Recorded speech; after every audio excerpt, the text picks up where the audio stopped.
Dan saya renung. Kalau benar, mungkin saya fikirkan kita lempar biar rakyat memutuskan keseluruhannya.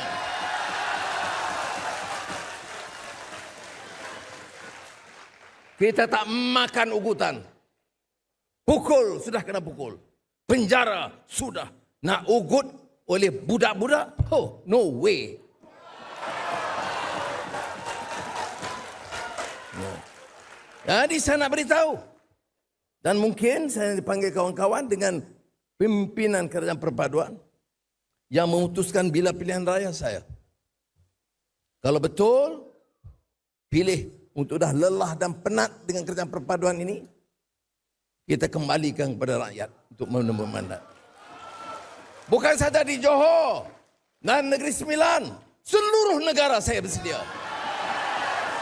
Saya tak rasa kamu berani untuk bubar sekali dengan PRU, bulan depan sekali dengan 3 PRN. Anwar Ibrahim, kalau kamu dengar Datuk Seri Anwar Ibrahim PMX, saya kata kamu penakut.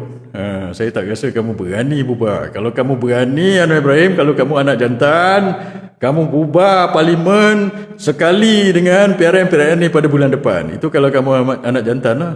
Yang kamu cakap tu tak boleh pakai sebab sebelum ini pun kamu sembang kencang aja. Cakap kamu mana boleh pakai. Nampak? Kita tak boleh pakai. Kamu bila berucap depan penyokong sendiri, memanglah babi pun boleh terbang kamu cakap. Tapi memang kamu cakap sembang kencang kamu tak boleh. Ni, pada pandangan saya dan pada pandangan ramai orang, kamu ini penakut, pengecut. Saya tak rasa kamu ini akan bubar parlimen sekali macam kamu cakap tu. Kita bubar je lah, lawan je lah, serah ni. Ini sembang je lah. Kamu penakut lah. Nak pergi mahkamah, nak pergi mahkamah kes Yusuf Router pun takut. Macam-macam tangguhan. Ini kan nak bubar parlimen sekali pada bulan Jun ni. So saya tak rasa kamu berani.